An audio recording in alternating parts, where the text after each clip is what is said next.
That music was written over 1,000 years ago. And you're probably familiar with it. You've heard it somewhere, commercial or a movie or something. And the amazing thing about it is that, unlike fashion, unlike a lot of other things that have come and gone, and maybe even 50 years ago, think about fashions, the way people, the clothes people wore, even the way they spoke. If you think of movies in the 1940s, for instance, sounds very affected to us today. Um, this still sounds the way it did 1,000 years ago or more to the people who made it. It still has an effect on us if we talk about our personal response that I had mentioned before. Um, People will still say that it sounds ethereal, it sounds otherworldly, it's meditative.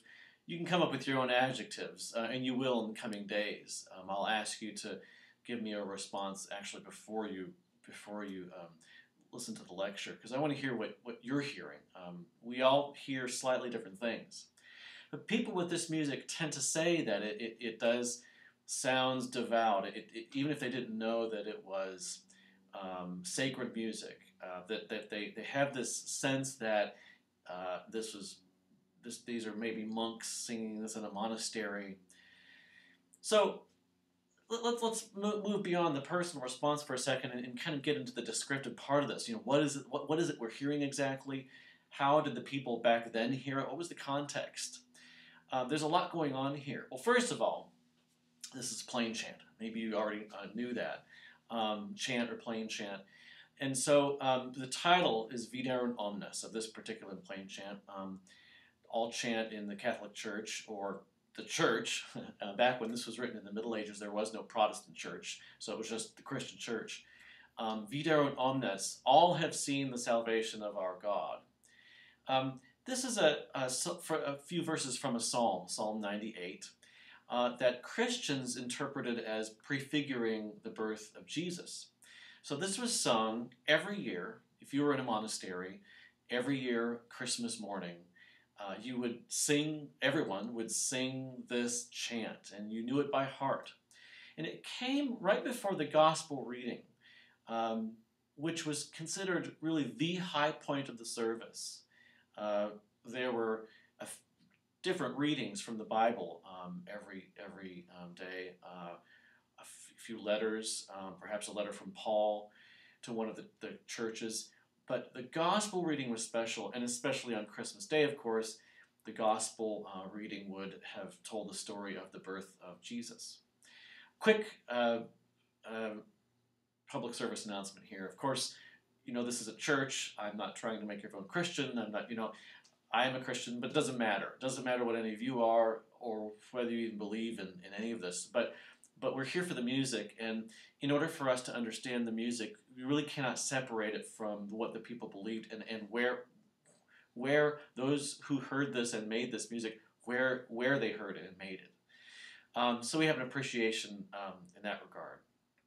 Let's listen again. Again, the high point of the service. Let's listen again, and just before we do that, let's try to make the Latin a little less foreign sounding. A lot of these words have become English words today. Viderunt omnes, all have seen. Video, something's visible. These are all English words come from this word. Omnes is all. Something is omnipresent or omnipotent. Omnipotent is all powerful. So viderunt omnes fines terrae, all the ends of the earth have seen the salvation of our God. Salutare Dei nostri. Jubilate Deo, sing joyfully to God, or jubilate in God. Omnis terra, all the earth. Notum fecit Dominus, the Lord has made known his salvation. Salutare suum. Ante conspectum gentium, before the people. Revelavit justitiam suam. He has revealed his justice. So let's just listen again and follow the translation this time.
Okay.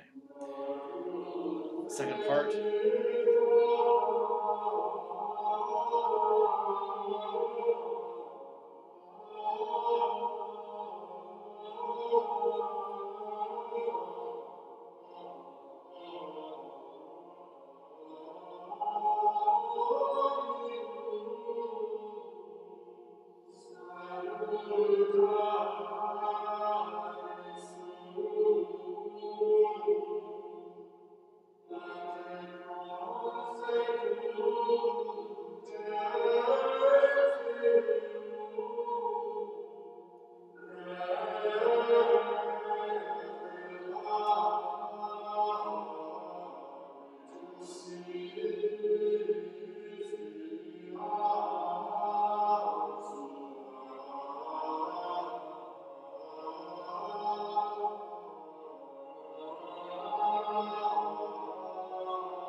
Okay. Really has there's a wonderful acoustic, isn't it? That church that they're singing that in. It's in France, and it just an incredible sense of space, isn't it? A lot of our sense of space is actually communicated to us through our ears. You may not be aware of that, but um, we just like we have stereoscopic vision, two eyes, so that we can have a sense of depth of field. Close one eye, and you really don't have 3D vision at all, because the two eyes see slightly different images, and the brain interprets that in terms of space, because it can tell the two different points in space. Same thing with the ears. The ears hear slightly different things, not in terms of, but in terms of how fast the sound gets to the ear. If the sound is coming this way, this here hears it first, and then this ear. The brain has to process this signal. It reaches the brain in just mere millionths of a second, whereas the eye actually is much slower. The signal gets to the brain in just like thousandths of a second. This really surprised scientists. But the ears, the brain then can tell where the signal is in space. But it's also the reverberation of the room. It just gives you a sense like you're there in a way that just seeing it, if you can imagine a movie of this room, with no sound at all, it would seem kind of strangely kind of claustrophobic, like you don't feel like you're there, can't breathe. But anyway, okay, well, let me ask you this question. What is strange about this music? I mean, this music had the same intent 1,000 years ago that it does now. And that is, it's not supposed to sound like any other music you've heard. People back then had dance music, music with a strong beat. They had music that, in a lot of ways, actually was very much like all the music we have today. So this music was set apart very deliberately. It's not like this is primitive music before they figured out how to have things like rhythm. It was deliberate. So, all right, so the first thing you notice, like I just said, is there is no steady beat in this music. It's completely free in terms of rhythm. There's a sense of movement. There's melodic movement. There is an 11th century mystic by the name of Hildegard of Bingen who described chant as like being a feather on the breath of God. Or I think of it as kind of riding a wave. You've been in the ocean and it just kind of picks you up and puts you down, and you never know quite where it's going to move next. That sort of free feeling is what chant's all about, really, when it's really done well. But there's no steady beat. Okay, so they've kind of removed that from the music in a sense. There are no instruments in any chant. It's all vocal all the time. And the last thing is there's no harmony. Everyone is singing exactly the same thing. Um, all right. So what we always want to ask with this music, what sets taking a course about music apart from, say, reading the reviews on Amazon.com about it or something like that, is that we always want to ask why. Why was there no steady beat? Why no instruments? Why does the music sound the way it does? So we can go deeper. A little bit of context. So, why? Fall of Rome. We date the beginning of the Middle Ages from the fall of Rome, when the Western world kind of forgot what it knew. I mean, the Greeks knew 400 years before Jesus was even born that the earth was round. And we often think, well, they all thought the earth was flat until like the 19th century or something. Not true. They forgot it. So throughout most of the Middle Ages, yeah, they thought the earth was flat perhaps. But the Greeks knew the earth was round. They calculated the size of the earth to very accurately actually. They figured out how far it was from the moon. They figured out the size of the moon. And they figured out the distance from the earth to the sun, as well as the size of the sun.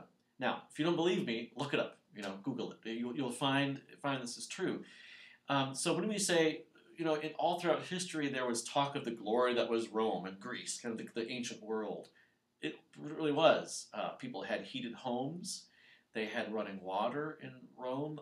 It was so. Okay. So the 400s is when all of that came crashing down, and it really is one of the only times in the history of the human race that we know of that we can actually see culture moving backwards, going backwards. People became illiterate. Even the priests.